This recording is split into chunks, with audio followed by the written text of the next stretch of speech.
Okay, there is so much to unpack before week 3 of the SEL Rocket League season because the group stage is over halfway through, so we're going to start to see some teams getting locked into one of the echelons in each group. And then the Bluegrass Boost Battle at the University of Kentucky's facility wrapped up this past weekend, and half the field pretty much were SEL schools. And then with a couple of old school SEL rivalries being rekindled this week, I dug through some pretty interesting rivalry statistics across the now pretty much 5 seasons of SEL play the last 3.5 years. So I'm going to dive into all of that in this week's State of the SEL. I'm going to play a game called Unexpected versus Expected, where I just talk about a result, and if it was an expected result or unexpected result. It's pretty self-explanatory. So, here we go. Starting in Group 1, the first result I want to talk about is King versus Florida. This was a 3-1 over to the side of King, and this, I think, was an expected result. It's a rematch of round 1 of lowers in the fall split playoff bracket, with King having Turbo instead of Big Wade. It was taken to Game 5, and King ended up winning there in Game 5. So I think it's expected, as King is the better team, but if you take into account that playoff bracket matchup, it could be unexpected. I'm still rocking expected, though, is my answer for this.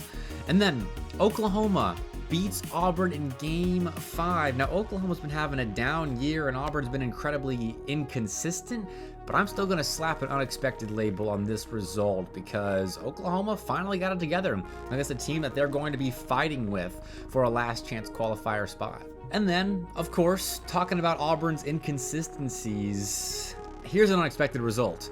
Auburn 3-0'd King last week. Like, not just regular 3-0'd them, they beat King, and that was completely out of nowhere. Like, I watched the replays, and King did not look good, but Auburn really stepped up in that series and showed what they're capable of, honestly. I didn't have them as a team making the playoffs this split, I'll be honest, but with a result like that, showing what they're capable of, honestly, Auburn could surprise some teams down the stretch if they were to go on a run at the right time. And then a pair of results for Kentucky. They 3-1 Clemson's A-team, and then they 3-0'd the University of North Georgia.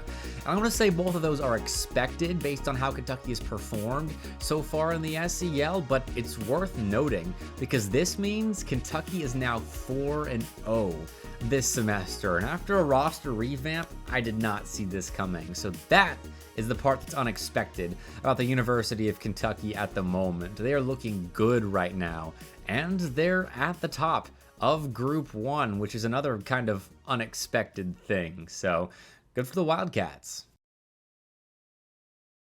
And now, moving into Group 2, there aren't as many crazy results here, but we're still going to go over a couple of them. Because South Carolina played Montevallo, and USC won in 4 games, which is a little closer than you might expect if you're thinking we're going to see the same dominant Gamecock squad that we've seen in previous seasons of the SEL. But I think the win is still an expected result for South Carolina. And then Alabama versus South Carolina. Unexpected result.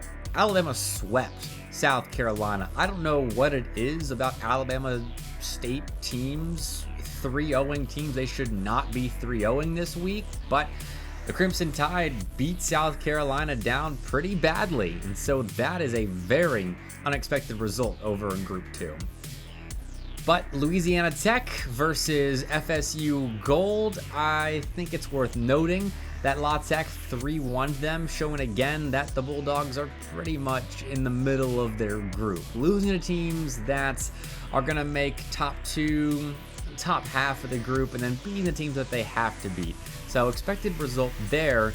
And then them playing Montevallo, I'm going to say unexpected result. They beat them 3-1. As Montevallo, I would have on the upper side of Group 2, but Louisiana Tech beating them, maybe a little bit of an upset win depending on how you view the Bulldogs and the Falcons. But A pretty 50-50 matchup in my eyes goes Louisiana Tech's way. And the rest of the results in Group 2 are pretty expected, unless you think FSU Gold taking a game off of Cumberland is unexpected, in which case that's a little bit of a stretch. All the other ones were sweeps going the way you'd expect. But over in Group 3, East Carolina, who in our first SEL power rankings, which if you didn't see, make sure you're following Esports SEL on Twitter to keep up with, but they were in the top 16 following a 9th through 12th place run in the fall semester, and they have since dropped off. They got swept by UAH Blue, and they got swept by Tennessee this past week, which is going to do very bad things for their game differential. I mean, they drop now even further to 1-4, which is going to put them in some danger of missing the last chance qualifier. They are fighting fiercely with the Full Sail Armada and LSU right now to just make it to the LCQ, let alone another playoff run for ECU. But speaking of teams trying to make playoff runs, UNCC 3-0'd UAB, which is a team they'd be fighting for one of those 3rd, 4th place spots.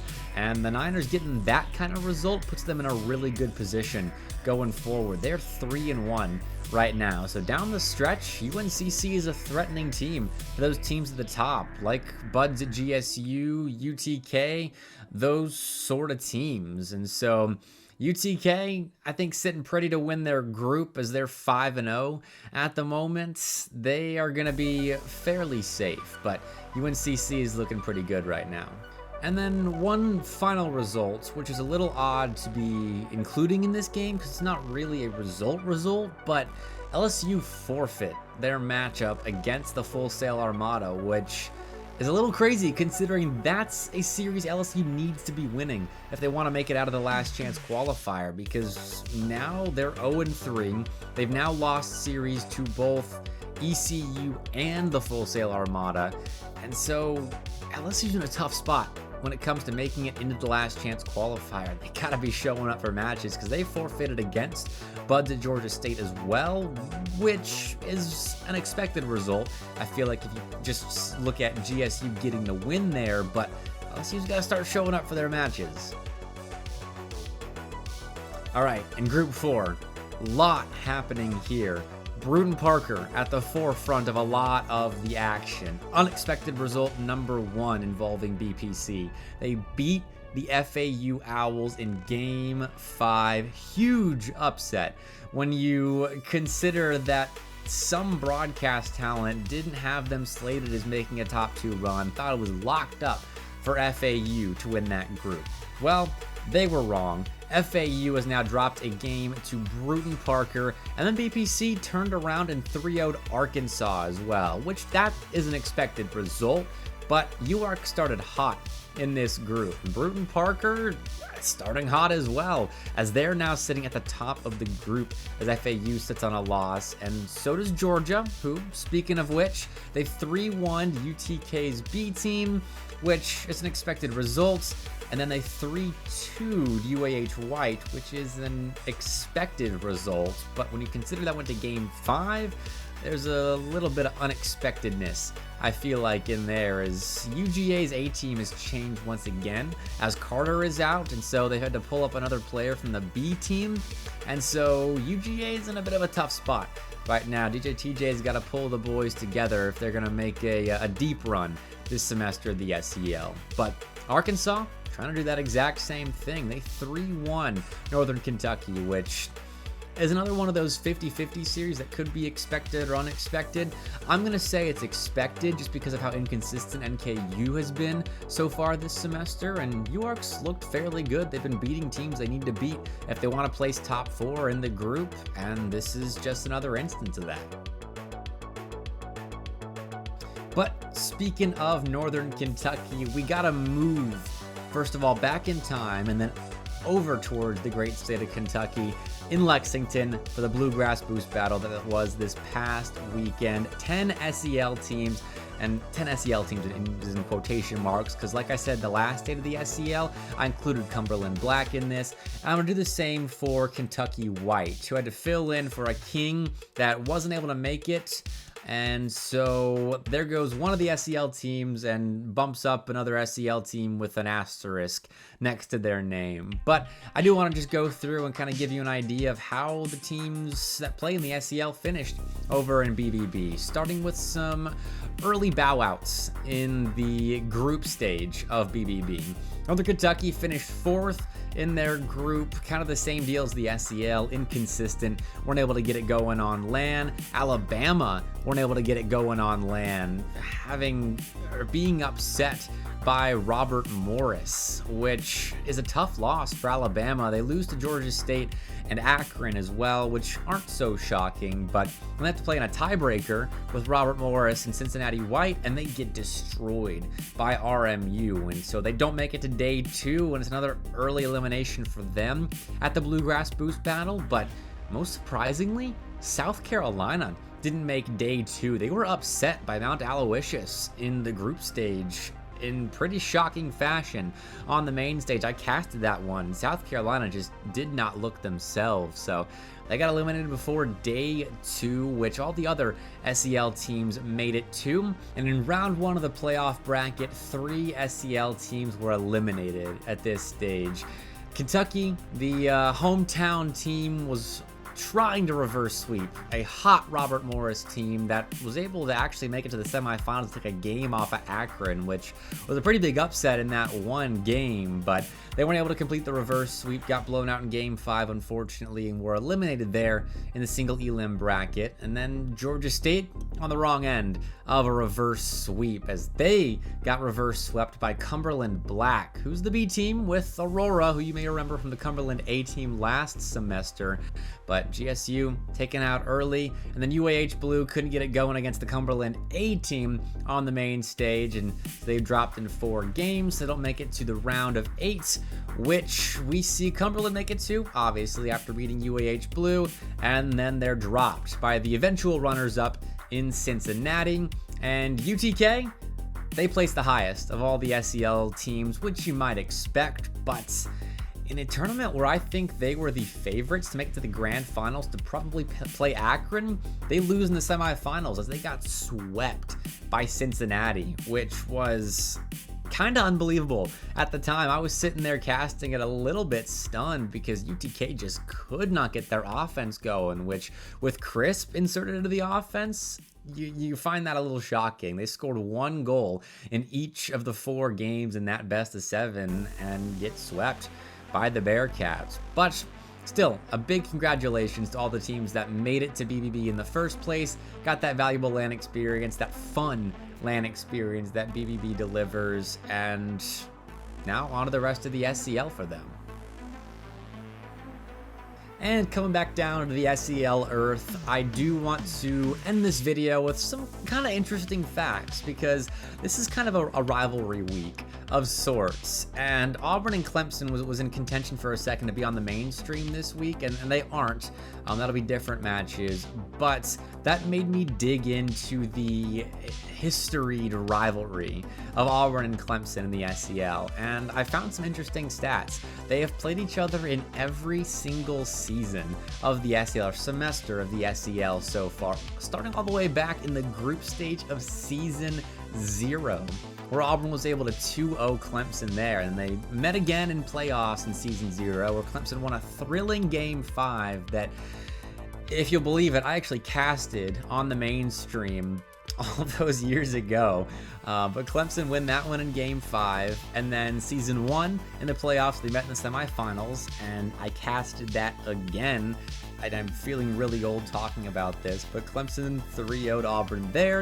In season 2, they meet in the group stage. Clemson sweeps Auburn again. Season 3, they meet in the group stage. Clemson 3-1's Auburn. The Tigers get a game that time around. And then in season 3, in the fall split last chance qualifier, Clemson 3-0'd Auburn to make it to playoffs, which, if you were keeping track there, means Clemson is 5-1 in series all time against the Auburn Tigers in the SEL, which is pretty dominant in the Tigers v Tigers rivalry, and they've won 5 series in a row, Snipes being involved in every single one of those matches. So Snipes, come on, man, gotta lay off my Auburn Tigers. So now that Auburn is playing Clemson, who doesn't have Snipes, maybe Auburn will finally get a win, because it's kind of important considering the state of Group 1 right now. Both teams need a win to keep their hopes alive to at least make top 4 in the group and just be comfortable in an LCQ position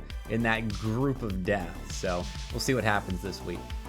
And talking about rivalries, there's another series being played this week in the SEL that rekindles one of my favorite rivalries in the Southeastern Esports League with the Florida State Seminoles and the South Carolina Gamecocks. These two teams have played 4 times since Season 2. Twice in Season 2, they met in the winners' finals in playoffs that season, where South Carolina was able to beat Florida State, and that was the Seminoles' first loss in that playoff bracket, obviously being on the winner's side. But after Florida State finished 6th in their group, it was a crazy underdog run that I didn't know when it was going to stop back then. But the Gamecocks won in Game 5, and then they rematched again in the grand finals there, where South Carolina beat Florida State in Game 7. Both of those series I casted, which is awesome that we get to broadcast so many of these rivalry matchups, which another one that I casted in Season 3 in the group stage, South Carolina 3-1 to FSU. So a bit of a rematch there in the group stage. I don't think that one was casted by me, but this one definitely was, as in the fall split of this past semester, Florida State finally got their first win against South Carolina in 4 games in the group stage. So 3-1 overall is the series record. South Carolina in an advantageous position, but 11-10 in games are the Gamecocks, so just a 1-game advantage over Florida State in that rivalry, so it's pretty close. And finally, probably the friendliest of the storied SEL rivalries that I'm talking about today. It's the University of Tennessee at Knoxville and the University of Kentucky. These guys are good friends, but they've played each other 5 times all time in the SEL, starting all the way back in Season 2 in the group stage when Tennessee 3-1 Kentucky, and then they met again in the last chance qualifier where Kentucky got some revenge in Game 5 over the Volunteers. Then in Season 3 in the group stage, UTK again get revenge. They win in Game 5 over Kentucky, so they're going back and forth here. But in the Season 3 LAN playoffs, Kentucky definitely got their fair share of revenge as they beat Tennessee in Game 7 in the grand finals to force a bracket reset, and then they beat Tennessee again in Game 6 in what was probably the most wild grand finals we have ever had at any stage of the SEL. Foof and I were exhausted after that one, as let me count real quick. 13 games were played in that grand finals to determine Kentucky as the winner that season. So Kentucky 3-2 overall all time versus UTK, but again, it's 1 game off. Kentucky's won 14 games, Tennessee's won 13 in that rivalry. So that's another one of our all-time historied rivalries, and Tennessee and Kentucky aren't playing each other this week, but I had to break it down because I know this is kind of a friendly rivalry that needed some digging into. And that does it for this week of the State of the SEL. And for Rocket League, I've got a bit of an announcement to make at the end of this video. So if you stuck it all the way through, you'll know in advance that the State of the SEL is going to be moving to a live show before Monday Night Lights every week, which if you don't know what that is, it's my string of best of 7 show matches that typically feature SEL teams. Every Monday, there's going to be an hour block allotted for the State of the SEL. Last week I did a watch party before MNL, and I really enjoyed that hour of just kind of talking to the community, watching an SEL match, and discussing all things SEL Rocket League. So I'm going to try that out, see how the live show works, because with my busy schedule, it's been tough to put as much time and editing abilities into these State of the SEL videos that I would like to. So I'm hoping that I can fit more information into a mostly hour block and put some other cool graphics up there, as well as talk to you guys in the middle of those shows. So that will be happening at 5 Central Time, 6 Eastern Time for an hour leading into Monday Night Lights. So I'll see you there on twitch.tv/Mr. Bepic. But until then, make sure you're following me on Twitch, of course, Bepic Casts on Twitter, and then Esports SEL, Twitch, YouTube, Twitter, the likes. So thanks for watching what might be the last state of the SEL. It's just a canned video, and I'll see you live next Monday.